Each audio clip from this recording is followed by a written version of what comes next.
Kristen here, sports dietitian, certified personal trainer, and founder of Elite Nutrition Performance. And today I'm going to talk to you about, is it a good idea for you to track your macros using some type of calorie counting program or app? And so we are in the season of January. It's New Year's resolutions. It is the season for people wanting to lose weight, get healthy, get toned, build muscle, all those things. And the primary clientele that I'm working with are people that are athletes. So generally they're already pretty healthy, but that doesn't mean that people don't contact me that are athletes that want to lose weight or get toned, lose body fat, gain muscle, all those things. And so I want to talk to you about using these apps or these programs. Is it a good idea or is it not? Because that is generally the first thing that people go to when they want to lose weight or they want to lose body fat. So let me first say that I think using a macro counting app or a calorie counting app is a tool. I think you can use it, but I think a lot of times it kind of gets used and abused, and a lot of people don't use it necessarily for good, or it kind of gets blown out of proportion and it gets used not in a good way. So let me explain that. First of all, there are calorie counting programs or macro tracking programs that just simply track your macros and your calories. So MyFitnessPal would be an example of that. But then there are other programs like Cronometer, which I actually really like, that is going to track more than just your macros. It's also going to track your micronutrients. So things like iron, zinc, magnesium, calcium, those types of things. So it goes above and beyond. And that program I would recommend using as a tool, using something like just MyFitnessPal as a calorie counting program, macro tracking program. Maybe not the best option, but it could be used. So what I mean by that is if you want to use one of those programs to make sure that you are getting in enough of something, for example, you're getting in enough protein or you're getting in enough fiber, which both of those things are going to help you with losing body fat, but also for overall general health, I think that's great. I think that's totally fine to use one of those programs for a period of time. That means not going and using one of those forever and ever for the rest of your life and having to log every single morsel of food that you possibly could put in your mouth. I don't think that's a healthy relationship with food or your body, and I don't think that's a very good use of the tool. I do think that if you want to use it for, like I said, a period of time, maybe just a couple weeks, like 2 weeks, to make sure that you are getting enough of something, or even getting enough of a particular micronutrient. Maybe you are deficient in vitamin D and you want to make sure that you're getting enough of it, or deficient in iron and you want to make sure that you're getting enough of it. Using Cronometer to track that to make sure that you're getting enough, I think is a valuable tool.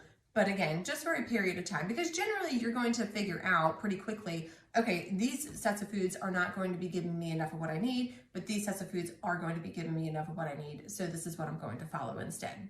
So at the same time, people that are just using something like MyFitnessPal just to simply track their calories and they're not looking at the rest of their micronutrients and macronutrients are really missing out, because now you're not paying attention to the nutritional value of your food, and that is a big problem. You're now just simply looking at calories. And I'm sorry, but all calories are not created equal. That used to be a saying. That's not true. All calories are not created equal. There was a study done by a researcher that just ate Twinkies for an entire month, like a certain amount, calorie amount of Twinkies, and he lost something like 27 pounds. Wonderful, he lost 27 pounds, but he probably lost 27 pounds of muscle, not fat, because Twinkies are devoid of protein and really much other nutritional value. So we don't want to do that. We don't want to be eating 2,000 calories of cookies and ice cream and other things like that that are not going to be giving us any nutritional value. It is fine for you to eat cookies and ice cream and incorporate it into your diet, but our entire diet shouldn't be made up of something like that. So if you're just paying attention to the calories, you're really missing out on the nutritional makeup of your food, and we really want to be looking at all the macronutrients and looking at those important micronutrients that you could be deficient in.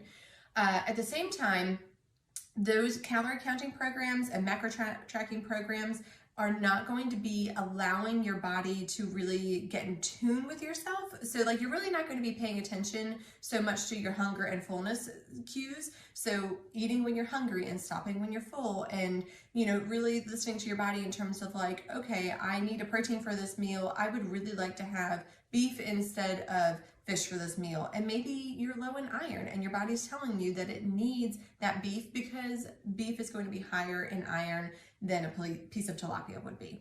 So that would be being in tune with your body. And the calorie counting programs or macro counting programs don't really account for that. So you're just simply looking at the numbers, and a lot of people get kind of hooked on those numbers and get obsessed over the numbers, and that's all they pay attention to, and then they're not paying attention to their bodies. So that's also a problem. And then the other thing is that if you are tracking your food and using those macro counting apps for a long period of time, like I said, you're using it more than a couple weeks and you're not using it just simply as a tool to get you on track, but you're using it as like we'll just say a crutch for you to really hold on to, you have to stick to those numbers. It can really lead to some disordered eating. Not that you're gonna have a full-blown eating disorder. You might. I know people that it's happened to because they were trying to get healthy and that instead it just kind of spiraled out of control. But what winds up happening is you wind up developing some disordered eating patterns. So you wind up having a bad relationship with food and then also a bad relationship with your body. So what this can look like is feeling like you can't eat certain foods because it's not going to fit into your plan, or, oh my gosh, it's too high in fat or it's too high in calories. Even though it would fit into your plan, you could make it fit. Or you feel guilty if you do eat something. If you were to have a cookie in there, now you feel really bad about it. Or you feel like certain foods are off limits. Or if you feel like you just can't eat a certain way, like you can't go out and enjoy yourself with your friends because it's not going to fit into your calories, that type of thing. That's not healthy, and that's just really something we want to avoid with tracking your macros and tracking your calories. So in that case, I would not use that program.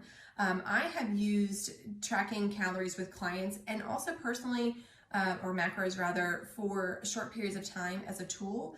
But as a whole, I generally don't recommend it as a long-term solution. What I do recommend instead is actually the plate method. And so I have 3 plates drawn out here. Please ignore my drawings, but this I felt was the best way to kind of explain this, where if you have a low training day or an off day, this is how you would eat. So half a plate of vegetables, a quarter of it is going to be protein, a quarter of it is going to be carbohydrates, you're going to have a little bit of fat, and you're going to have some fruit.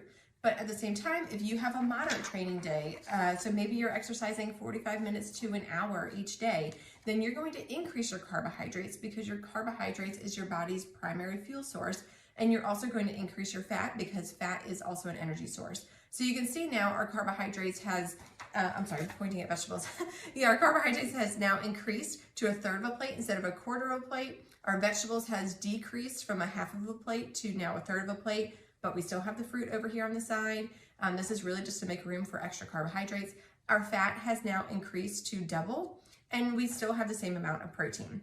And then if you have a heavy training day or a competition day, so maybe you're exercising multiple hours, now half of your plate is going to be carbohydrates rather than a third of your plate.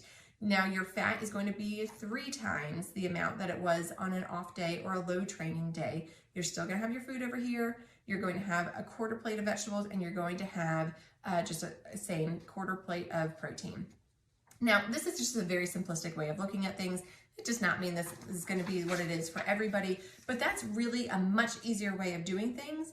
Another way that you could do it is the fill your bucket method. So, really figuring out with a dietitian like myself, how many servings of a particular food that you would need over the course of the day and filling those buckets. So checking them off as you go to make sure that you are hitting those goals, making sure that you are eating enough fruits, eating enough vegetables, eating enough protein. If you can focus on those things rather than focus on what you can have rather than what I can't have, then if you're paying attention to your body and paying attention to your hunger and fullness, and you're meeting all your fruits and vegetables and your proteins, I promise you, you're not going to have any room left in your stomach to overeat on something that you feel like you shouldn't be overeating on. It's just going to work itself out.